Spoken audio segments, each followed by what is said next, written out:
Before you know what kindness really is, you must lose things. So says poet Naomi Shihab Nye. Before you know what kindness really is, you must lose things. Before you know kindness as the deepest thing inside, you must know sorrow as the other deepest thing. Micah tells us that we must do justice and love kindness. And there are some prerequisites, it seems. Before we can love kindness, we must know kindness. And before we can know what kindness really is, we must lose things. We must be acquainted with sorrow. Loving kindness is perhaps also the prerequisite to doing justice. And this is a time for doing justice.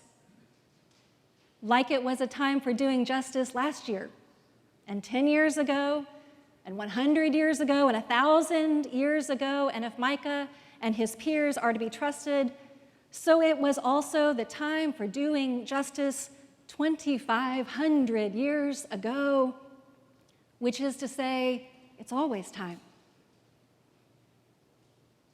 But before anyone and any time can do justice, we must love kindness. And the poet said, before you know what kindness really is, you must lose things.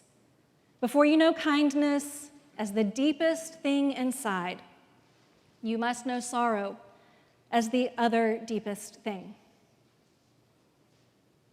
This is the road we have been traveling on in Memphis of late. We have lost much. Among all that we have lost, we lost a young man named Tyree Nichols, an artist who was just trying to get home earlier this month.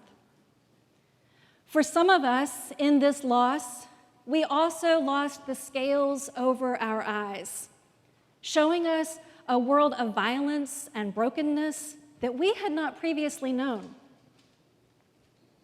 It's also true that for many of us, this was not the moment when brutality and hurt first revealed themselves.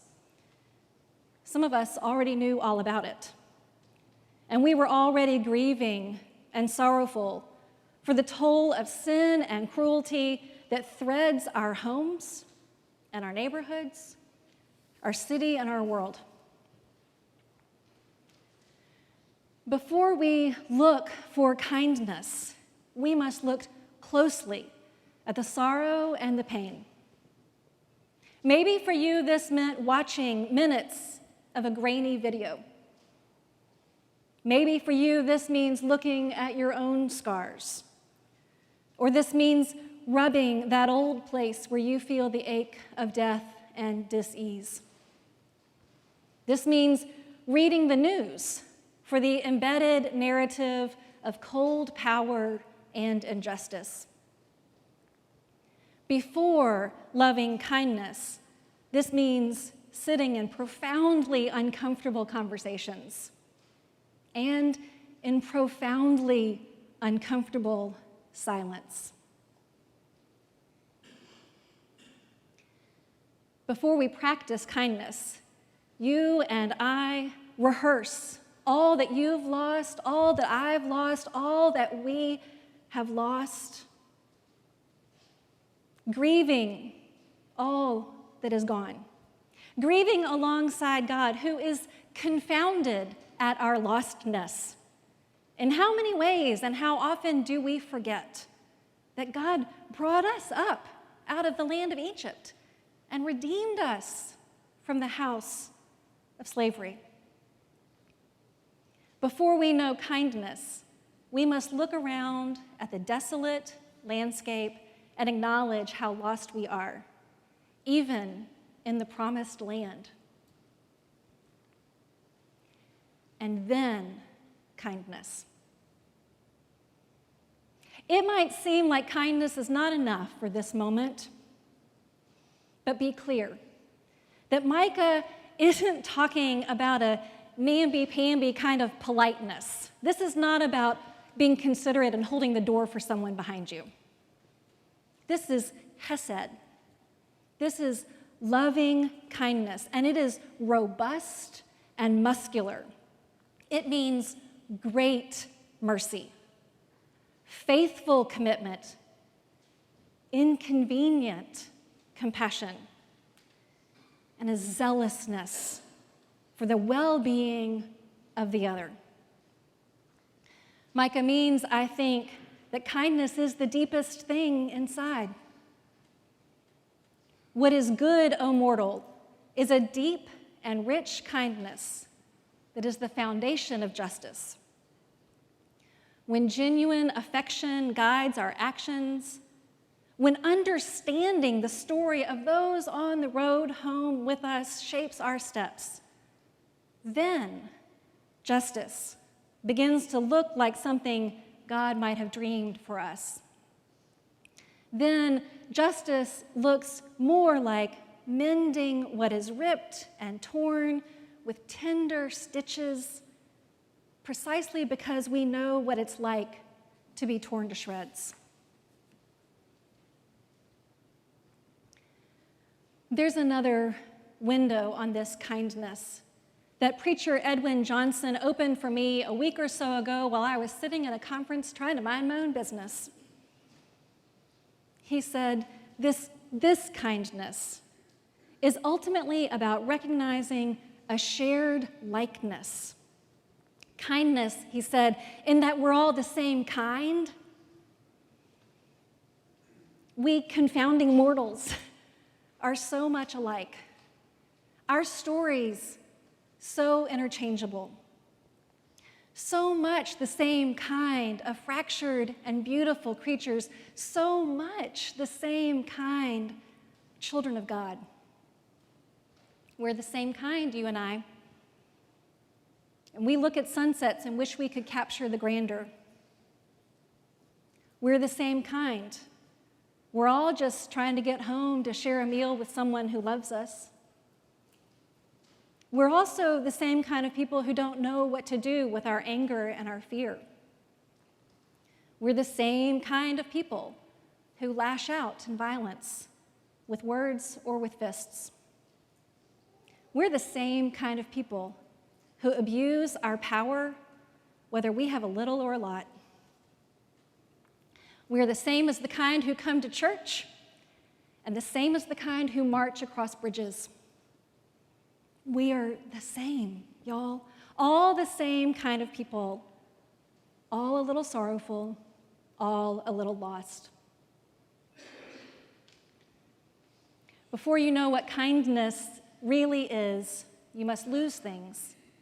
Before you know kindness as the deepest thing inside, you must know sorrow as the other deepest thing. All of us share this capacity to lose things. And all of us, at some point in our lives, come to know sorrow as the other deepest thing. Bearing witness to the sorrow and the loss in our own quiet lives and the shared despair of our community is the beginning of real hesed, of loving kindness, of the other deepest thing. Dwelling with our loss brings us to a place where it's only kindness that makes sense anymore.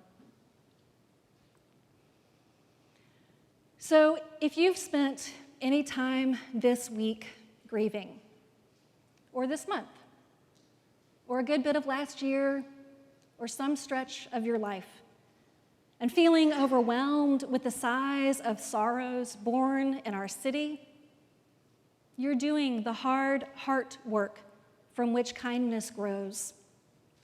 If you've imagined a mother's anguish, if you've had misgivings about the exercise of power, if you've been in touch with fear and even despair, this is what comes before kindness. Or maybe while the whole world has been talking about this tragedy, another tragedy is unfolding in your little world that few even know about. because it didn't make the news. And you have to wake up to your own sorrow every day. This, too, is what comes before kindness.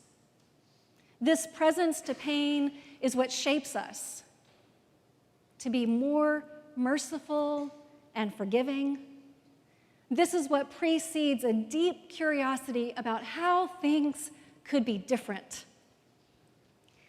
And this is indeed the time for mercy and forgiveness and for a vast imagination for what could be different, as it has always been the time. In this loss, in this and every time of sorrow, public and private, known and unknown, we are called by God to be changed for good. Mortals, from our pain, we are called toward a fervent and unflinching care for those around us who are just like us, suffering and aching for tenderness. This is what is required, that we get up from this place of grief and walk with humility toward a reimagined and different world, a just world, a world that knows what kindness really is.